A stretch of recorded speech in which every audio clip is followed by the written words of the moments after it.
Scholars, exactly 1 month ago, on Friday, March 13th, we were together at Mallard Creek. Who knew, who could have predicted that also that would be the last time that we would have spent together? Things have changed a lot since then. I have two main memories of that week of school. One, watching and seeing countless versions of TikTok videos, and two, listening and hearing to your concerns about the coronavirus. It was and still is a time of such uncertainty, as we knew something invisible and dangerous was out there, something that could be spread through germs and physical touch. There was even a rumor that one of our own students had contracted the virus. I wasn't sure whether I should still be giving high fives as you entered and exited the classroom. News and stories like the virus were spreading so fast that it was hard to keep up and process everything that was going on. Fast forward to today, Monday, April 13th. It's been exactly 1 month. And now we're on spring break. Spring break usually brings the word happy to me. Happy spring break. Spring break is supposed to be a time when we're all happy. Happy to be away from school for a bit. Happy to have the chance to recharge our bodies. Happy to not have to wake up to an alarm clock. Happy knowing that summer is nearby. Happy to have the opportunity to travel and be with family. That's how I planned my spring break. Back in January, my wife and I had purchased airplane tickets to visit my 90-year-old grandmother who lives in Phoenix, Arizona. Not only were we going to be there, but my dad, my sister, her husband, and her two children, Cameron and Clayton, were also going to be there as well. We were all going to be happy spending time together.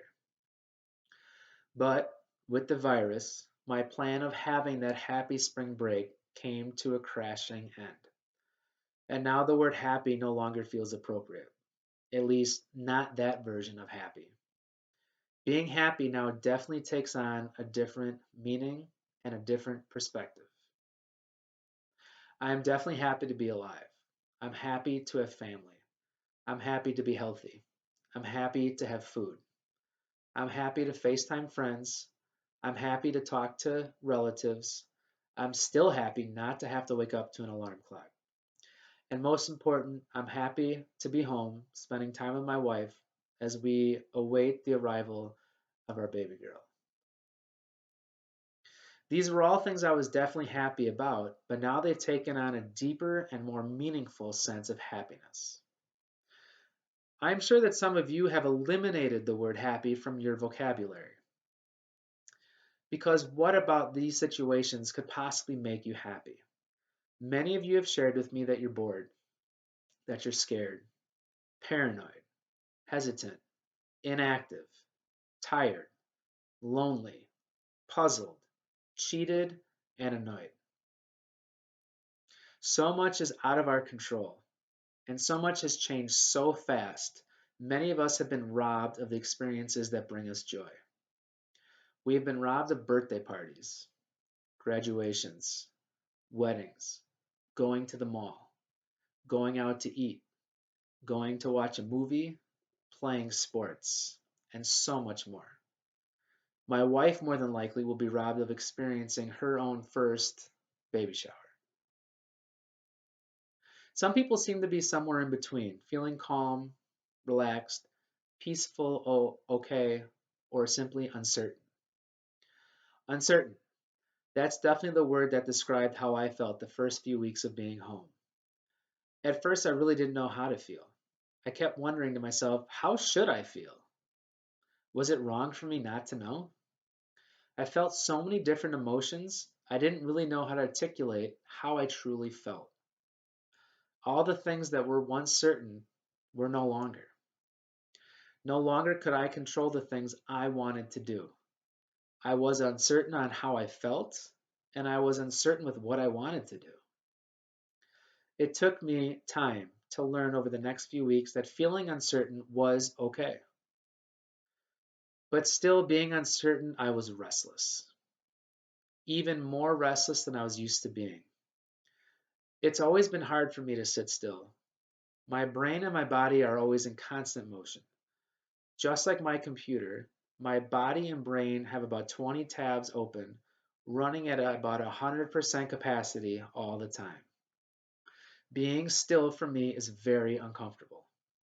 I get fidgety, uneasy, and I feel very unproductive. My wife knows this all too well.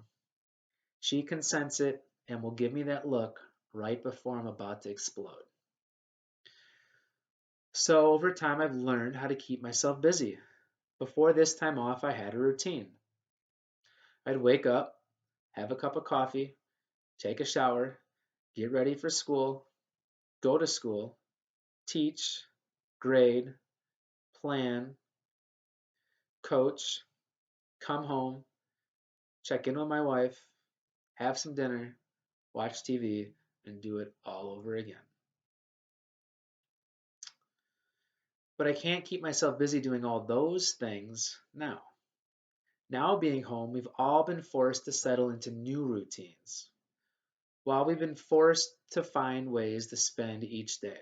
So naturally, I tried to find some new ways to keep myself busy, which really wasn't too hard. I could watch TV, I could do a workout from home, or two possibly in a day. I could do some schoolwork, I could watch the news, or spend countless hours being on my phone. But then I started to realize something that by making myself busy, I was avoiding something. And it's something that I often neglect. I was avoiding truly connecting to myself, connecting to my inner self, my spirit, my thoughts, my core. I really needed to wake up. Not knowing how to accomplish this connection for about a week, I finally decided that I wanted to start journaling. Journaling is something that I wish I always did more, much like reading, but would always find excuses why I could do it later. I've journaled twice before in important parts of my life. The first time was during the first semester of my senior year in college.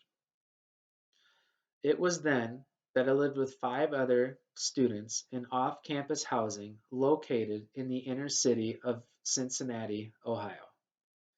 As a white male, I had never truly experienced the essence of what living in the inner city truly was like and represented.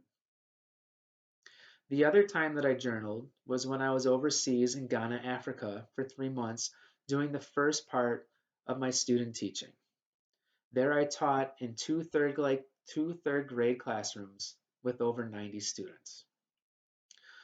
Those two times that I journaled, I realized that it was a powerful and liberating experience for me because it was personal, expressive, and revealing. It acted as a way for me to chronicle and reflect upon my own life changing experiences, thoughts, and to see my development as an individual. It also helped me to sort out all my emotions in an introverted and non threatening way. It's safe because I didn't have to worry about how other people would judge me about my thoughts and feelings. Many of you have shared with me what you do when you're stressed, perhaps your version of journaling.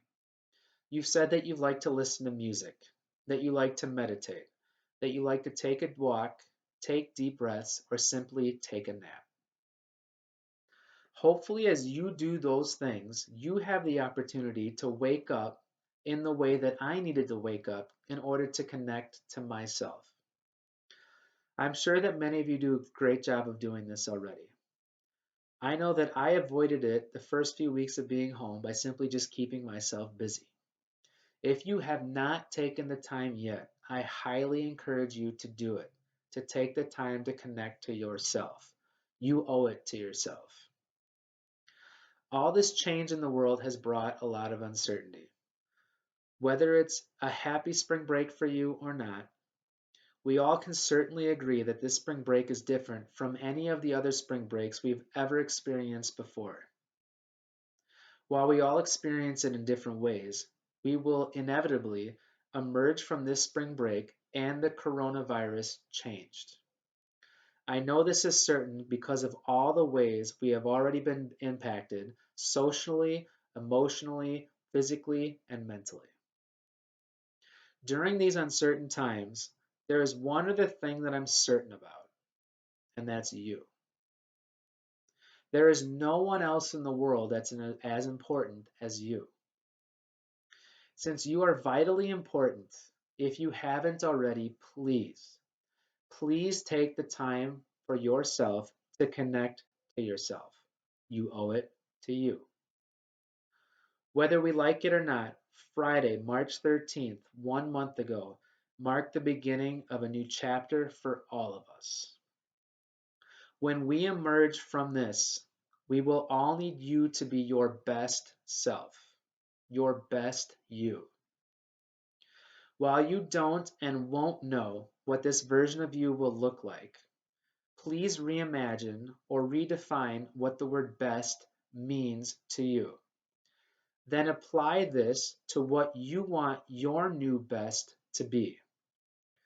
Perhaps your new best you will be more caring, more compassionate, more thoughtful, more outgoing, more open minded, more inquisitive, more ambitious, more courageous. Whatever version of you that emerges from all of this, my hope is that it is inspired to be the best person that you can be. I continue to pray for all of you and your families. I miss all of you and I hope that you all are doing well. As always, I don't care if you walk away from my class loving math. I don't care if you walk away having earned an A. There's only one lesson that I hope that I have taught you, one that's more important than all the rest. And that is, scholars, scholars, yes, yes, I truly hope that you will do and be your best. Thank you.